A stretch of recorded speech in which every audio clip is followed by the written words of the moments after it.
Hello. Let's finish up our first kind of week looking at Nigeria.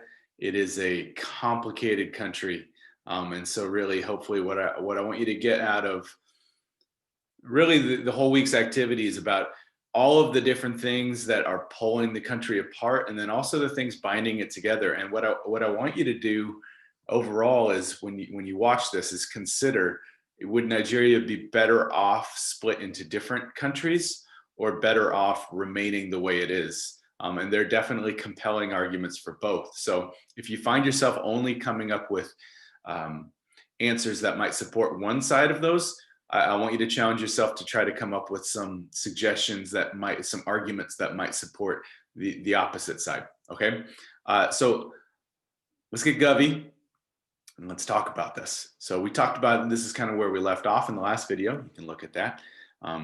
The comparison of ethnicity in other countries, some similarities. Now let's look at the idea of consolidating democracy. This shows us, and this is since 1960. And so you might think, well, why 1960?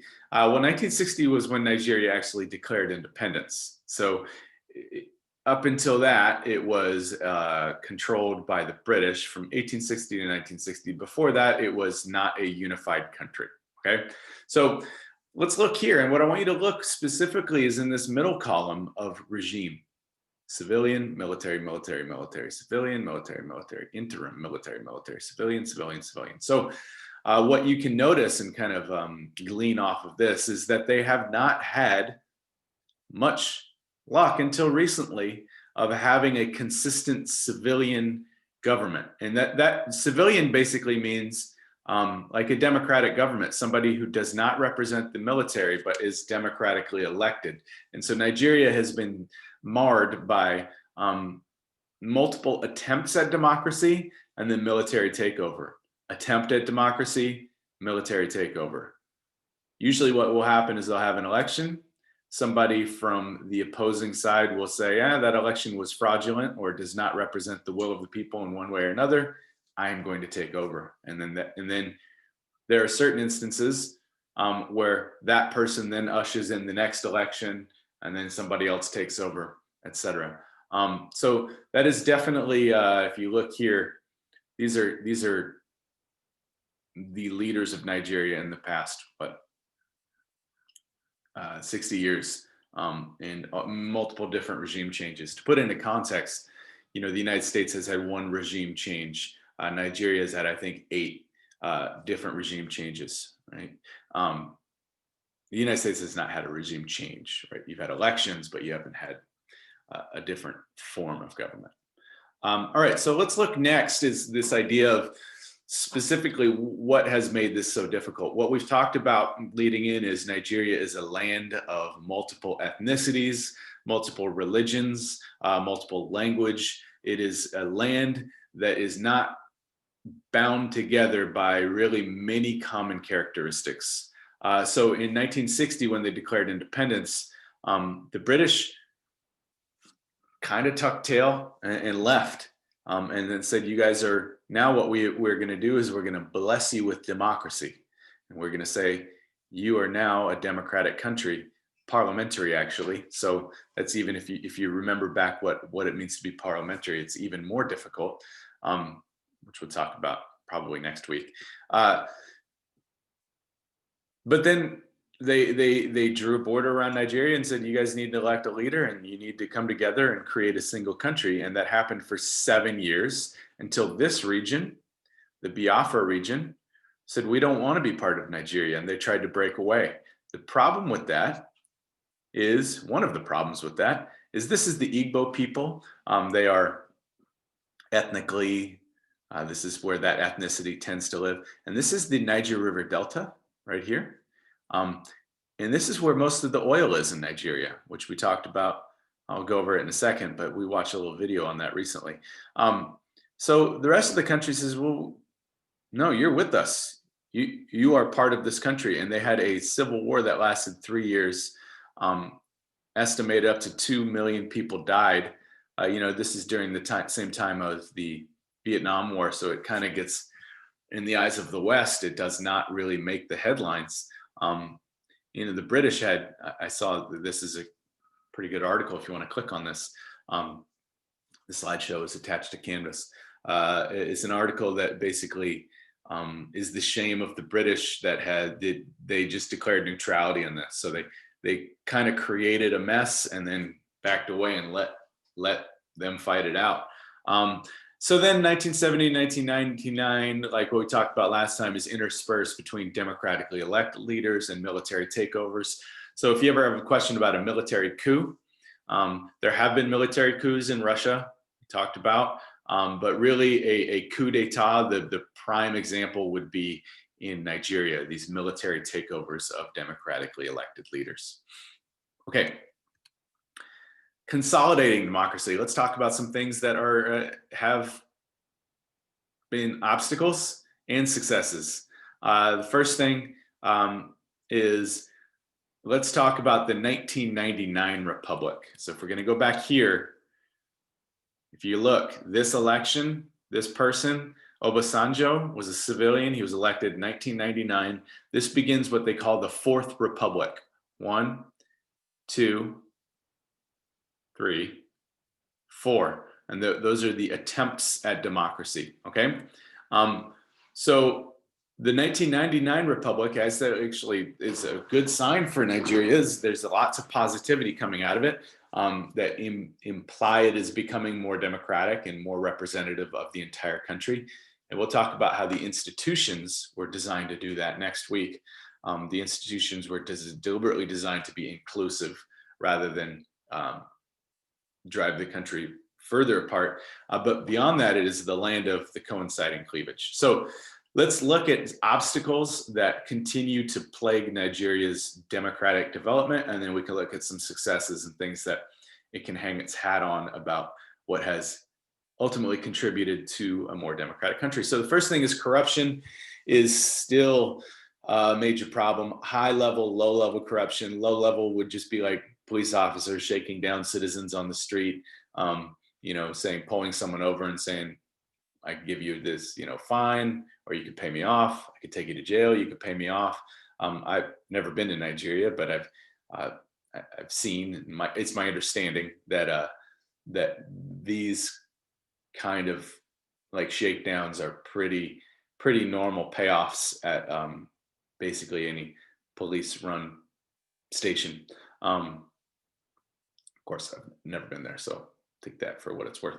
And then this corruption is ultimately, like we're going to talk about in a second, is fueled by the high level corruption is fueled by the country's oil richness. So we're going to discuss that in a second.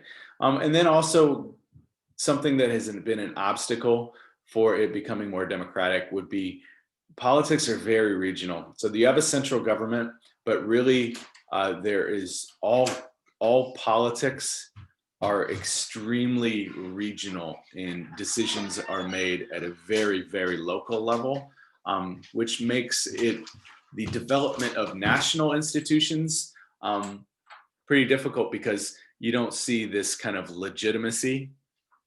Hey, bud. Hello. Hey, I'm filming a video right now. Do you want to be famous? You'll be on YouTube. Hey. All right, go to school. Okay. So these are like these regional institutions don't see legitimacy in the national institution. So that is something that is also considered an obstacle. You just don't, like, hey, the federal government might make a law, but then if the regional government just decides to do something else, then they just do something else. And there's little teeth in the federal government changing that.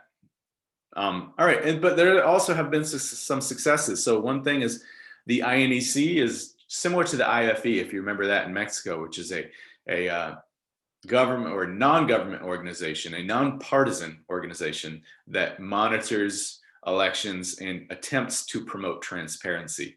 Cynics, critics of that might say, well, it is just something else for people to bribe, right? This is the current President Buhari, and there's a cartoon showing that.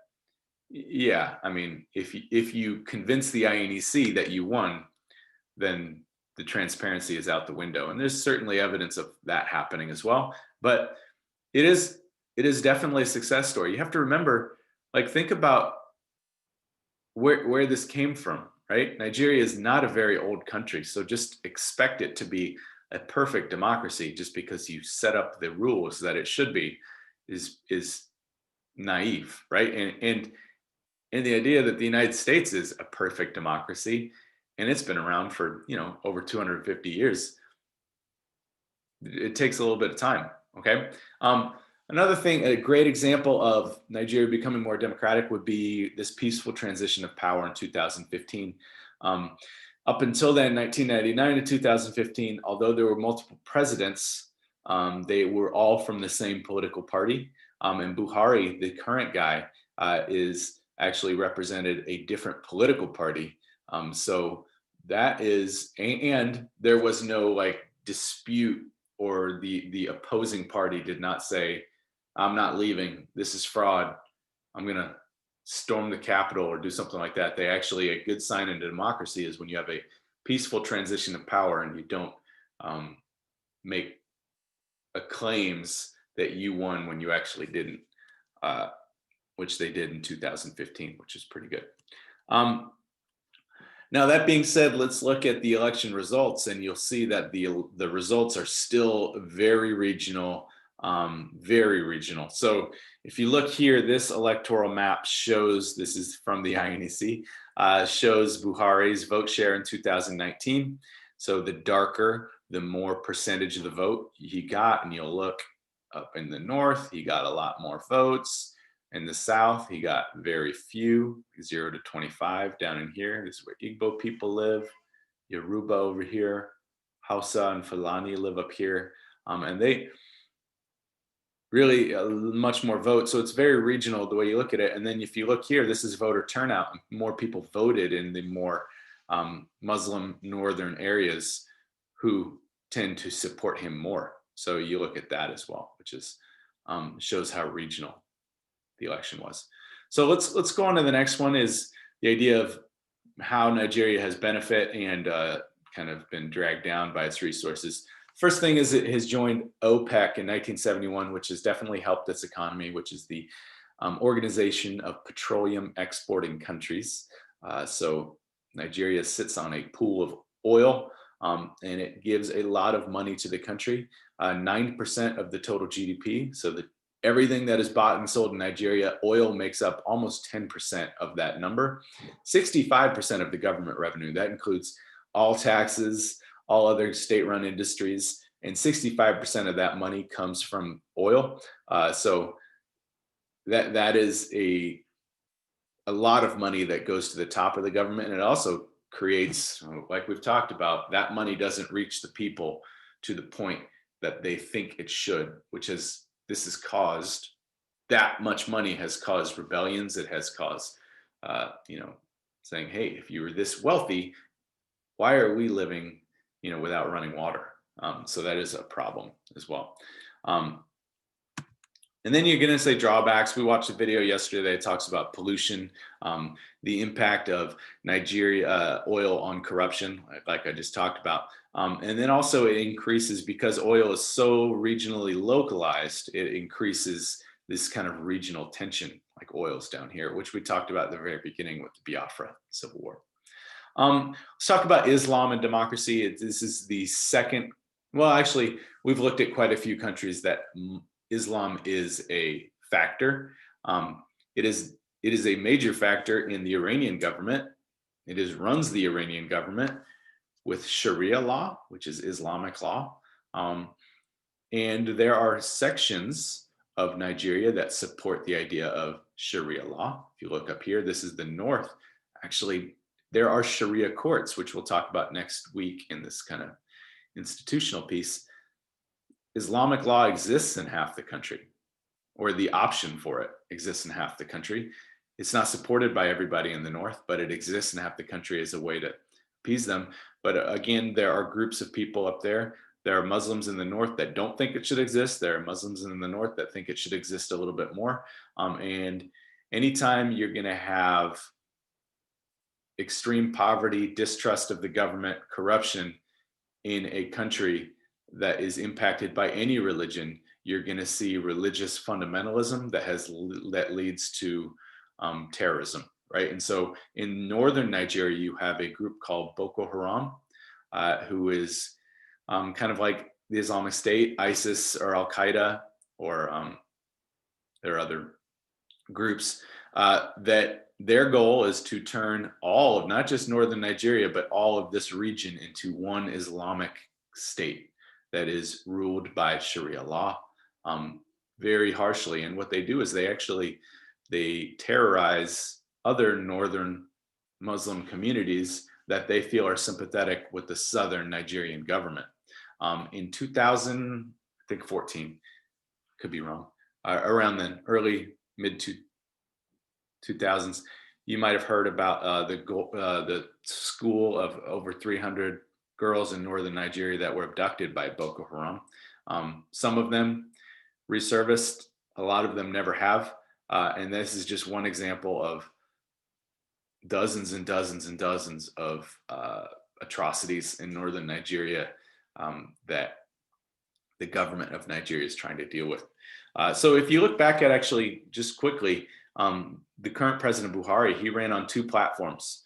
He didn't run on any sort of tax plan or anything like that. He said, if you vote for me, I am not corrupt. I will end corruption.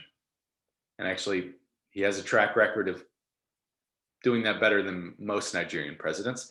He also said, I will defeat Boko Haram. And if you look back, remember, people in the north voted for him.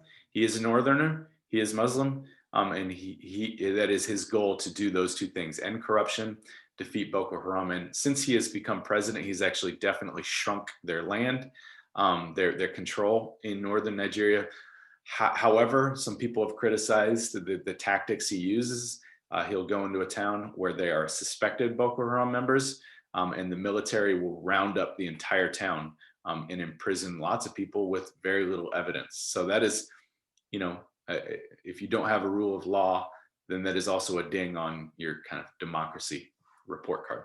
All right, so Nigeria, if you just think about all these things, and I want you to consider Nigeria as a single state. Would it benefit the country as a whole to remain and move forward and try to progress towards a democratic regime? Or should they just cut bait and try to solve things individually?